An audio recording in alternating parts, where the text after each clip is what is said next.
Okay. Brad Polumbo uploaded a video called The Truth About No King's Protests. It's nuanced.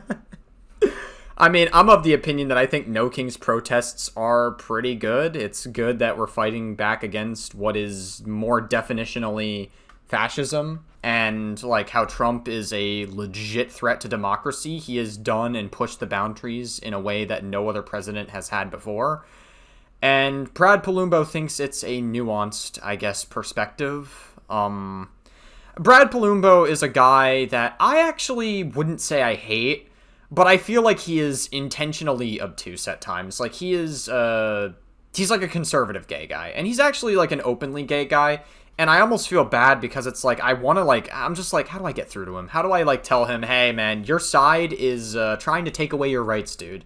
And you really should not be as sympathetic to your side as you are. But I don't know. I guess Brad Polumbo, if I really had to like describe him, he's more like just a guy who saw an opportunity to go for the right-wing grifter pipeline, and he took it. You know, it's a very lucrative thing to do. You can make a lot of money off of it. And I guess Brad Polumbo has made bank off of it. So I guess I respect the grind, but my guy, it just, you almost are like throwing your entire self away to do it. So, all right. I mean, I guess I'm interested to see what he has to say about No Kings. Let's go. Hey guys, welcome back to the channel. Welcome back to another video. I want to talk about the No Kings protests. They're happening all across the country today.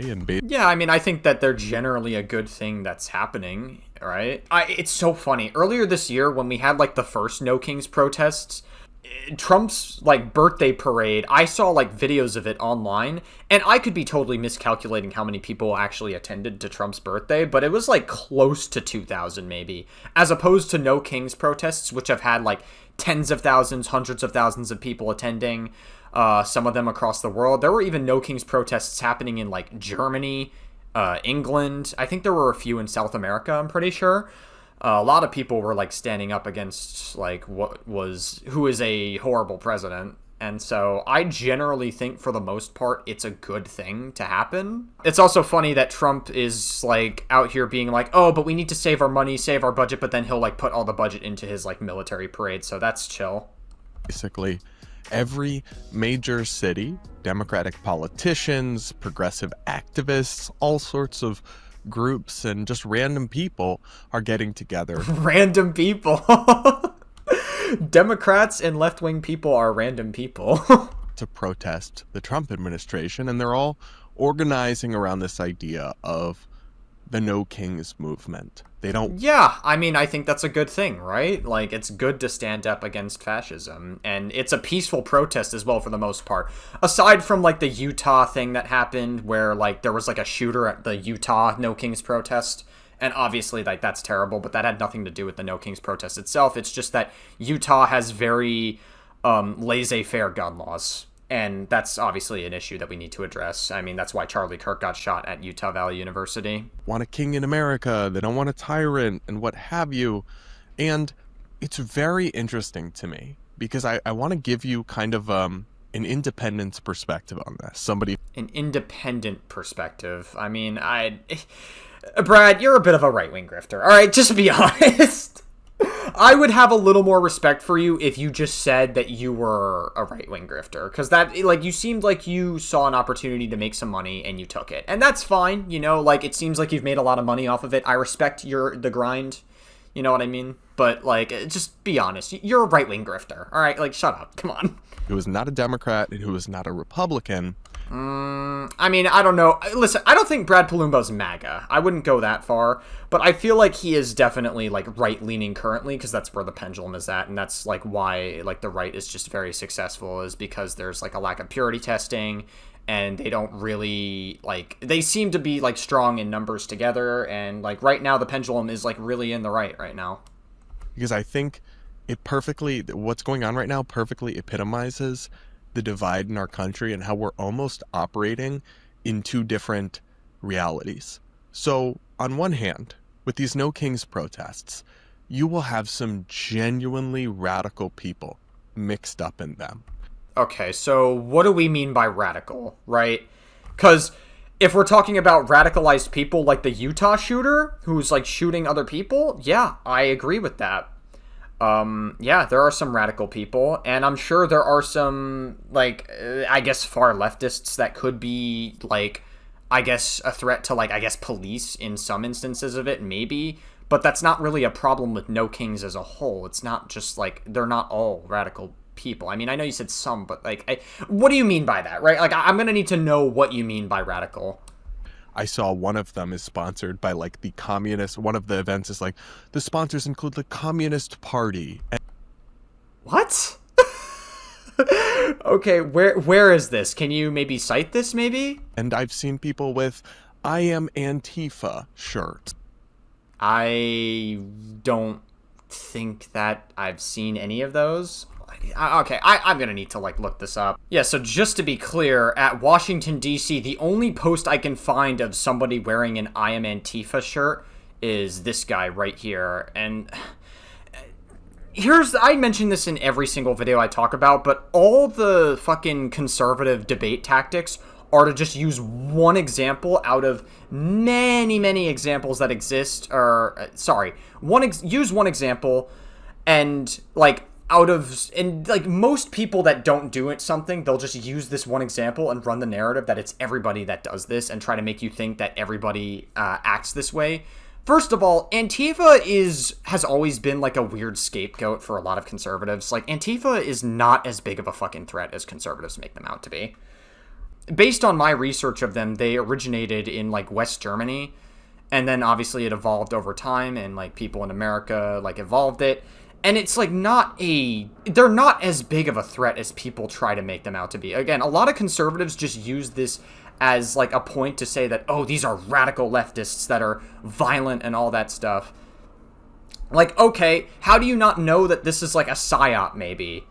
Or how do you know that not every single person that attends the No Kings protests does this shit? Like, this is the only example I could find in No Kings that actually, like, talks about this. I couldn't see anybody else wearing it other than this guy. Like, Brad Polumbo, I think, just saw this one instance of it and is, like, trying to run the narrative that it's, like, everybody doing it. It's, like, very strange. And I can tell you right now, there will be interviews done. I haven't seen them yet, but you can go to the bank on this one with people at the No Kings protests, street interviews, man on the street, saying crazy, insane stuff. And so what will happen is if you turn on Fox News, there may even be a couple of violent incidents. There were a few instances of violence, but, like, overwhelmingly these were peaceful demonstrations.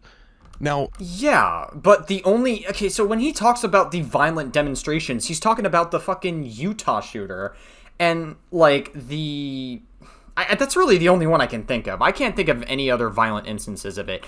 If they're probably so small to the point where it's not even worth worrying about. Maybe they're, like, far leftists that, like, say fuck the police or whatever, and they did something that warranted the police arresting them or whatever. Now, we could have a conversation about the rise of political violence, but before Charlie Kirk's death, like, it was more of a problem on the right, I would say. I mean, you had, like, January 6th is, like, the most notorious example. That is, like, the pinnacle of violence in, like, recent U.S. history. Then you had, like, the fucking Nancy Pelosi's husband getting bludgeoned with a hammer. And then back in 2017, you had, like, the Charlottesville guy running people over. That was a far-right white supremacist that was, like, running people over at Charlottesville back in 2017. So over the years, it has been more of an issue with the right than it has been on the left. And obviously, like, you know, Charlie Kirk is definitely an outlier for sure. It's definitely a turning point for that, absolutely. It's very, like, awful what happened to Charlie Kirk. I don't think Charlie Kirk was a good person, but he didn't deserve what happened to him. I don't know, man. Like, where are we going with this narrative, Brad? Like, I'm curious. what will happen is, if you consume, like, Fox News, or if you listen to what Republican politicians say, they will highlight the most extreme elements of this. All right, this is fucking insane. If you listen to Fox News, they will highlight... Dude, the last time I listened to Fox News, they were literally saying that all the fucking pro-Palestinian supporters are pro-Hamas, which is just not true. That's like the last time I listened to Fox News, like, ever. The mainstream media, and CNN does this as well. I'm not going to sit here and say that CNN isn't guilty of what Fox News does either. But like the problem with why people don't trust the mainstream media is that they do what's called malinformation, right? You have malinformation, you have misinformation, and then you have disinformation, which is like the worst version of all three of those categories. Malinformation is like probably the least bad, but it's still problematic, right? And I would say what CNN and Fox News does is malinformation. Malinformation is essentially information that is true. There's a lot of truth in it, but it's sensationalized. It's not a accurate retelling of those things. So when Fox News says that all pro-Palestinian protesters are all pro-Hamas, like pro-terrorists, that's malinformation. It's sensationalized. They're supporting the survivors of Palestine, also the people that died in Palestine.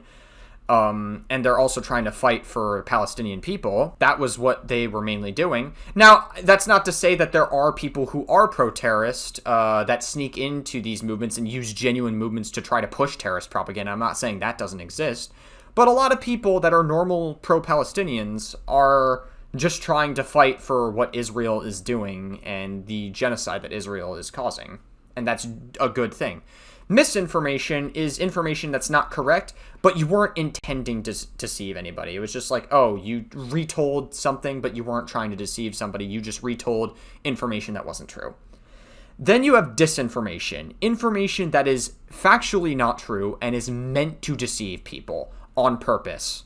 And that's how most wars are fought nowadays, is through disinformation. And so I think it's just like an important lesson to talk about, because I feel like Brad is saying, yeah, you should listen to Fox News. Yeah, they're not accurate with any of the representation of what they're telling me. And you're going to have a very tough time convincing me if you cite Fox News as the source of your information. And portray it as if these people are all crazy, they're all deranged, they're all radicals. Or, I mean, even some of these Republican politicians are calling them like the Hate America rallies. Oh, so are you actually pushing back against Fox News? Maybe I might have taken Brad out of context there. I'll try to play the full context. If I took you out of context, Brad, my bad. I'm sorry. They will highlight them. Sorry, I'm going to play Brad's full clip in context.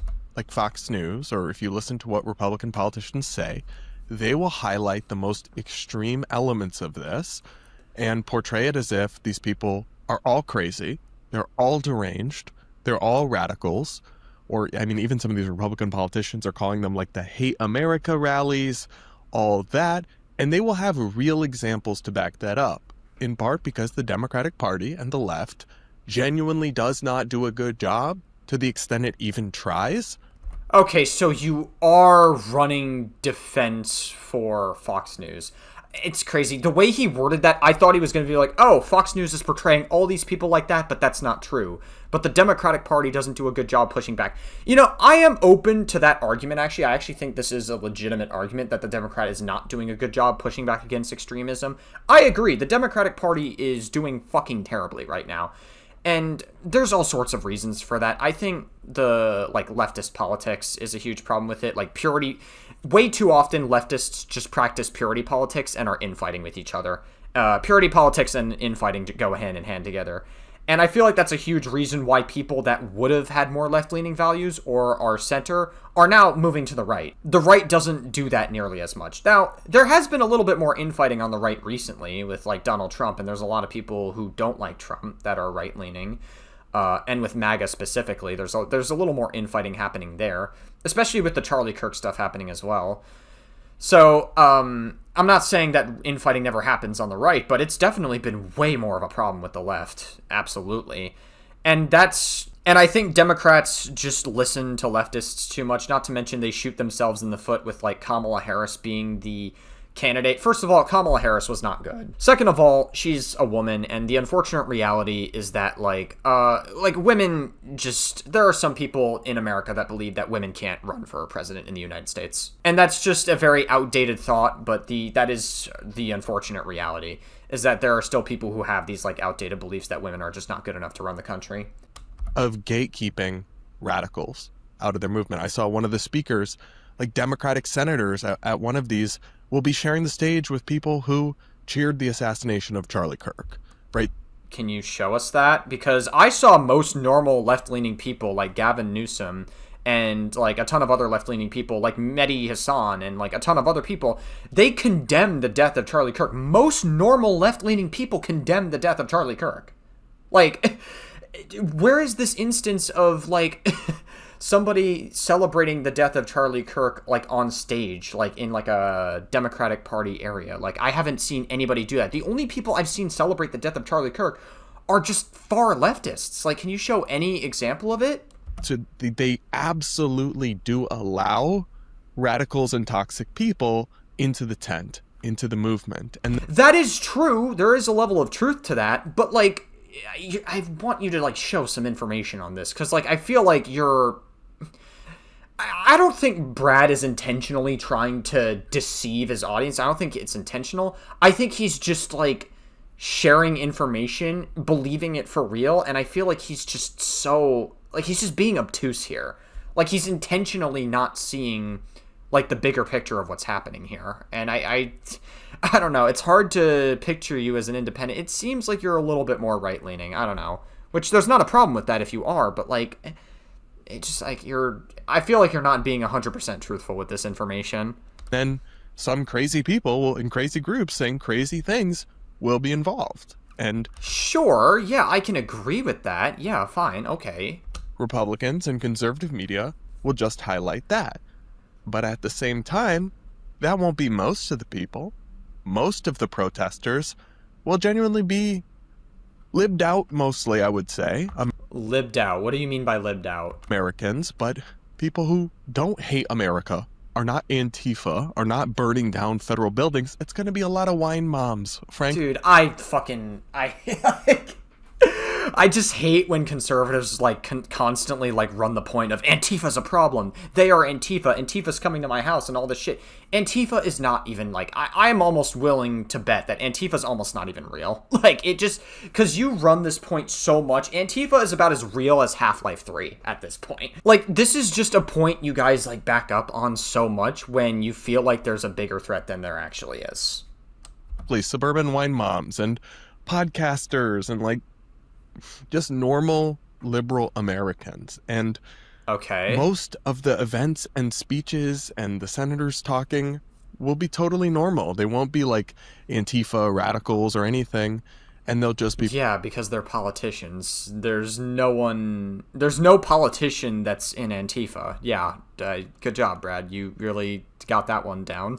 Protesting Trump and ranting against Trump and pushing their usual lines. And if you exist in kind of the liberal media ecosystem, you'll just see normal footage from these protests. You won't see... Yeah, I would agree with that. So we're in agreement then, Brad. We're in agreement that, like, most of these people are generally normal. They're not, like, radicalized far leftists that incite, like, violence, like you guys mentioned.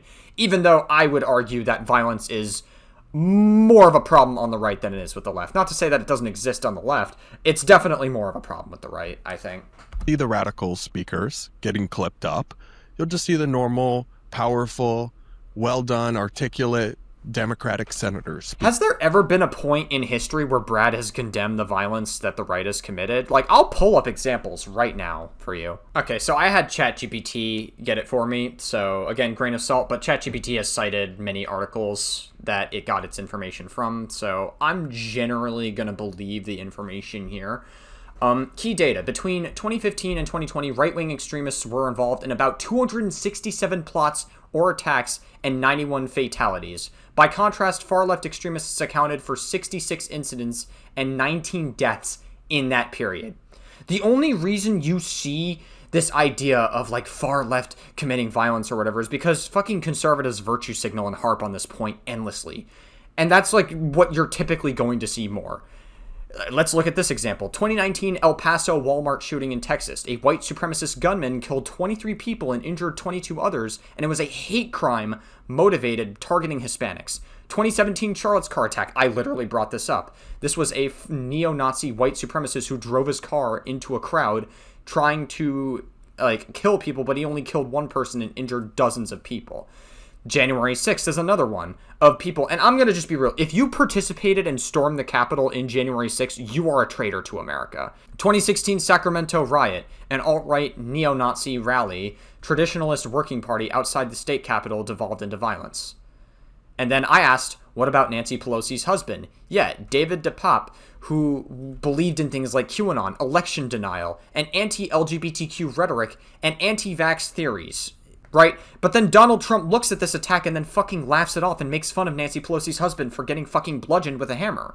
So I really am just like so irritated when like conservatives virtue signal about violence in America when they have a long history of some of the most violent events in recent US history. Speaking, or progressive media darlings giving some rousing speech, and you'll just see footage of thousands and thousands of people congregating peacefully, and you'll have no idea that there were any disruptions or that there were any radicals involved, and you won't hear the crazy things that a few people involved here or there are saying, and what you will have is what we so often have in this country, and it's like the big problem, and I don't know how to fix it except through independent-minded commentary like I try to provide on this channel. I don't believe you. You're like independent-minded commentary, but you're right-leaning. Not for nothing, Brad.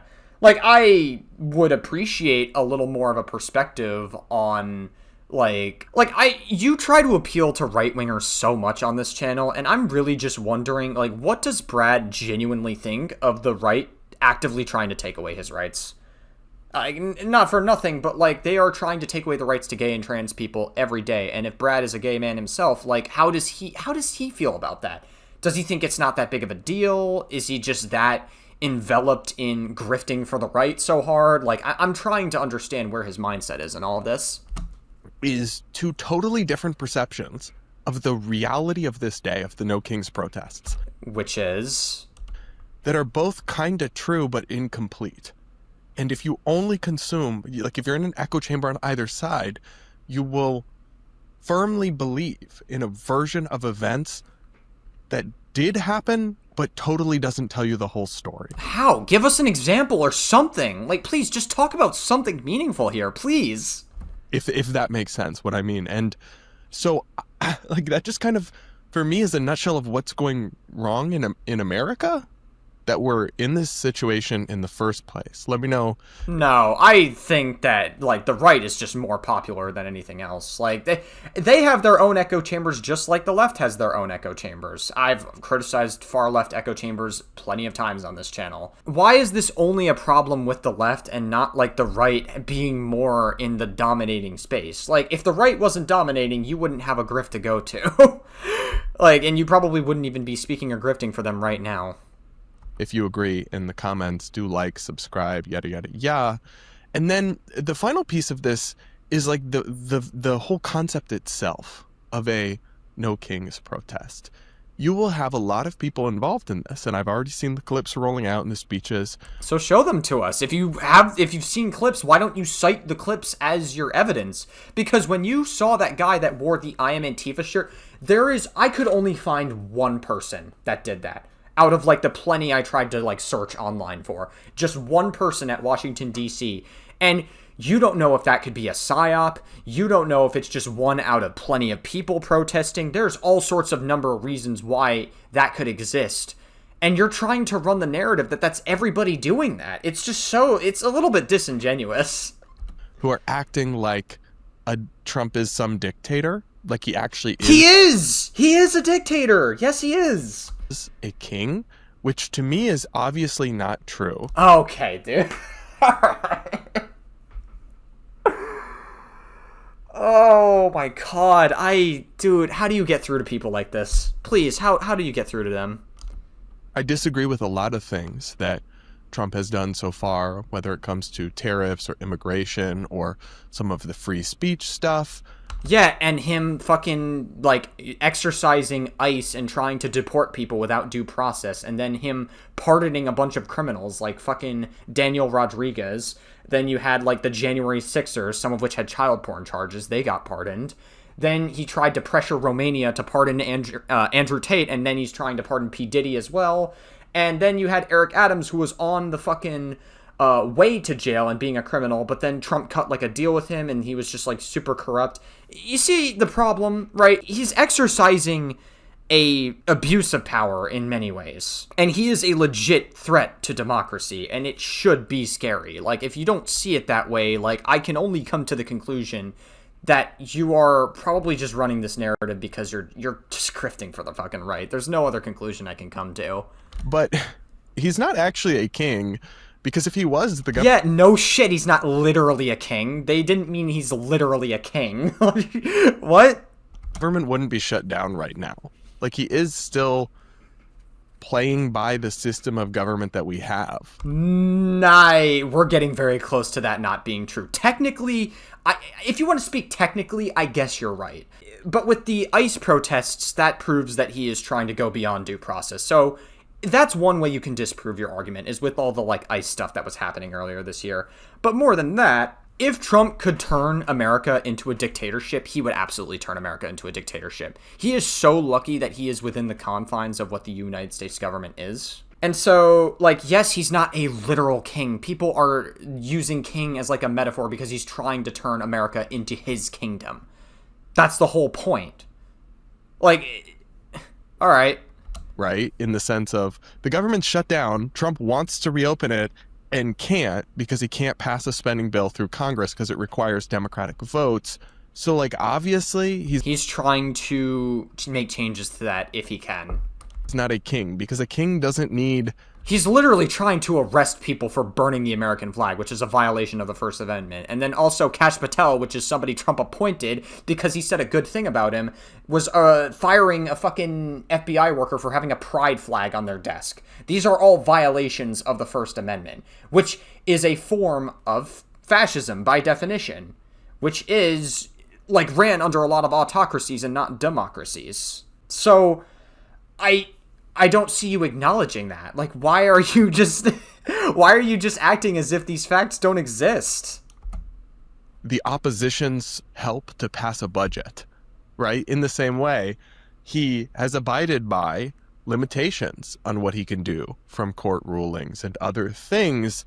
And I think it is just hyperbolic and strange. Not really. I think it's very well documented that Trump has a history of threatening democracy in this term, and somehow he's worse than he was in his last term. It's credulity to say that, like, oh, he's a king, he's a dictator, he's consolidating. Yes, he is. He would turn America into a dictatorship if he had the power to turn it into a dictatorship. He absolutely would. And if you don't think that, you are just not seeing it clearly. Consolidating power, but at the same time, then there's Republican critics who act like there's nothing about him at all that he's doing that's at all king-like. And I don't really think that's true or honest either. Okay. What's the direction of this video, Brad? Or, like, is he a king? Is he not a king? Like, you said that this is nuanced, but, like, you've given a lot of charitability for the right, more than they deserve. So, like, what's the point we're trying to make here? I mean, he has tried to unilaterally impose trillions of dollars of tariffs on the entire global economy, reshape. Yeah, he's starting a trade war with literally everyone. It's one thing if he wanted to tariff just China, but he did it with, like, literally every fucking country and indefinitely changed the economy. Like, he just thought that it would be like a one-size-fits-all solution, and that's that. But then, nope, that it wound up hurting more than helping, and of course he's going to backpedal and then lie about it, because that's what Trump always fucking does. Global economy unilaterally with a stroke of a pen, massively exceeding his legal authority, why he keeps losing on the tariff cases in court, because you're supposed to go through Congress to pass tariffs. He has... Okay, I just don't even... All the fucking congressmen and the Supreme Court judges that fucking Trump himself appointed. Yeah, alright, dude, cool, thanks. Signed so many executive orders that you can't even keep track of them all. Like, he is pushing the pedal to the metal. There's no way that I just refuse to believe Brad is this, like, obtuse. Like, like, there's no way, right? Like, I feel like he's the kind of guy who knows what he's saying is bullshit. And he knows it, but he's going to say what appeals to the right-leaning part of his audience to keep making money. Because I feel like that's where the pendulum is at. He has to, like, say the virtue signal that's going to be, like, okay for the right, and to over-validate their fucking dumb victim complexes. What can a president do in terms of executive authority? And that is king-like. But what's crazy, what makes me a little bit... You said that Trump wasn't a king-like at all. So which one is it? Is he like a king or not? Insane is that many of the kinds of people who are at the No Kings rally now are the same types that cheered for that kind of executive expansion or power grab under Biden, under Obama, when they repeatedly did things. I mean... Like what? Biden defended the CDC unilaterally commandeering the entire national rental market through one statute that allowed for the fumigation of buildings. They argued they had the authority to ban evictions in most cases nationwide. Alright, I don't even know what to fucking say. Biden's policies also helped stop one of the pandemics, which was a very tough time for my generation and younger, happening for years and years to come. Like, if we weren't under Biden's administration, if we were just under Trump's administration for a second term then, Trump would have made it, like, Trump wouldn't have done shit about it. He would have made it gone on for way fucking longer. Like, you realize that, right? Like, this point that you're bringing up, it really doesn't matter. Like, him defending the CDC through this stuff, it doesn't matter. What would have happened if Trump, like, ran for a second term directly after COVID? What would have happened, Brad? You tell me. Without legislation of any kind, just the CDC says so. They regularly, with all the student loan stuff that was struck down, with them trying to add a new constitutional amendment, like, that didn't actually pass, the Equal Rights Amendment, they just tried to pretend that it did at the end of Biden's presidency. They did absolutely expand executive authority, and liberals and progressives don't actually dislike that. They mostly just dislike it because Trump is doing it now. Alright. I give up. I give up. There's no getting through to people like this. I tried being nice. I tried going that route. But it's just like, this is like one of the most obtuse fucking takes I think I've ever heard in my whole life. Like, alright, I decided to use Grok here because Grok is inherently, like, right-leaning because Twitter is a right-leaning platform, and Grok is, like, Elon Musk has admitted to making Grok be a little bit biased towards the right. So I wanted to go to Grok specifically for this information. Brad Polumbo claims Biden's administration expanded executive power through student loan forgiveness and the Equal Rights Amendment, and that liberals only oppose such movements when Trump does them. Here's a concise breakdown of why this oversimplifies things. Student loan forgiveness. Biden's $430 billion plan was blocked by the Supreme Court in 2023, but he legally forgave $188 billion for 5.3 million borrowers through targeted programs.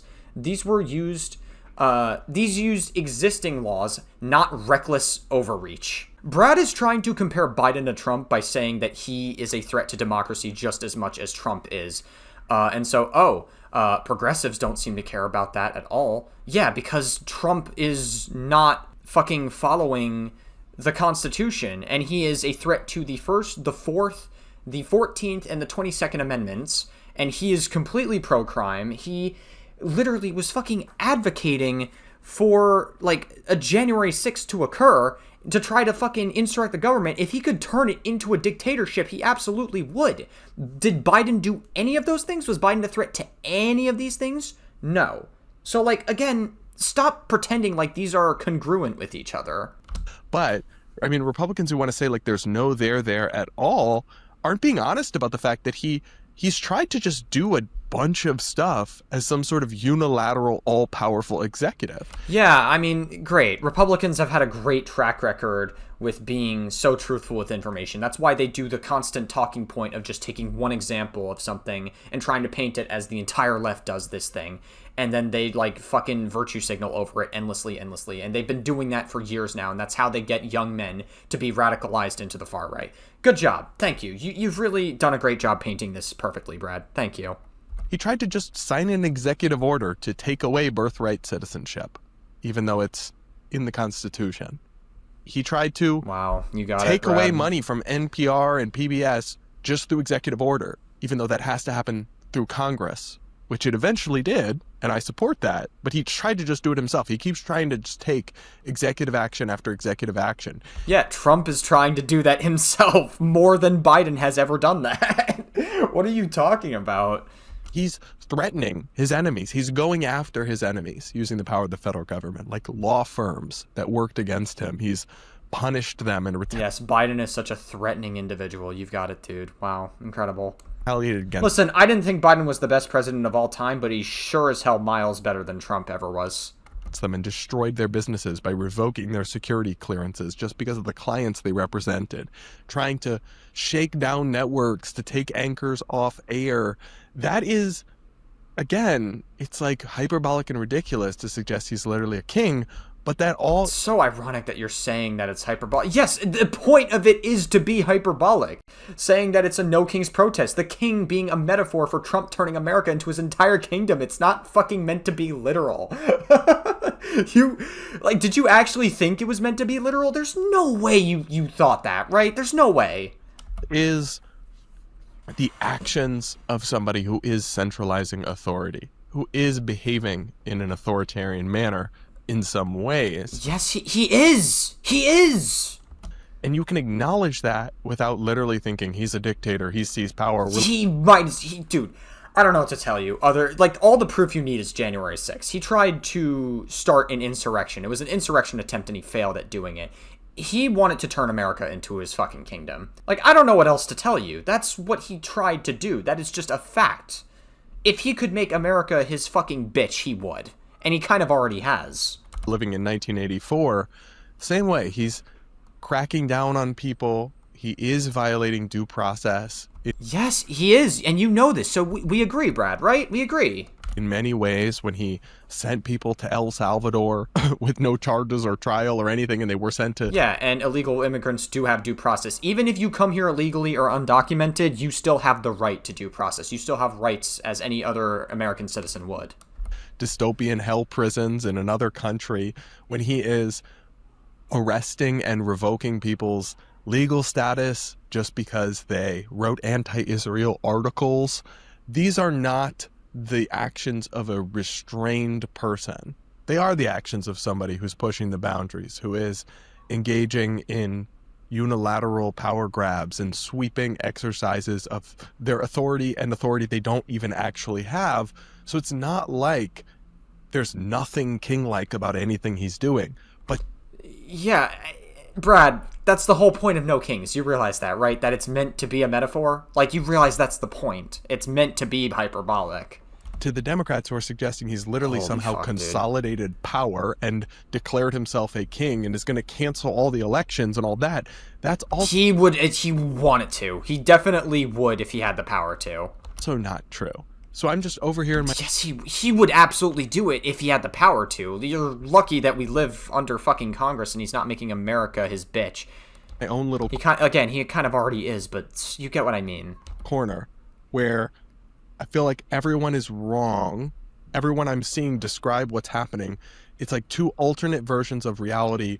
Both of them are hysterical and only partially true. My God. And the reality that's happening here is much more nuanced than anything you will see in the mainstream No Kings speeches and commentary, or that you will see represented in the criticism of it. And okay, cool hot take of the century, I guess. The mockery of it and the conservative media coverage of it all. And I find it all kind of depressing and demoralizing, but I think there's a lot of people that feel like me and feel like you, maybe, if you're watching right now. I mean, yeah, I guess that's something we agree on. Yeah, I'm a little bit black-pilled. The temperature for politics is unbelievably hot right now, more than it ever has been in a lifetime. America's future is super uncertain. We have no idea where the fuck we're going, and with all the shit that's been happening, it's hard not to get fucking black-pilled and nihilistic about shit. And I kind of have been for a while, but I mean, what are you gonna do? There's only so much you can do. And I feel like that's why the No Kings protests is a step in the right direction, because you're going out there and sending a message saying that you won't stand to fascism.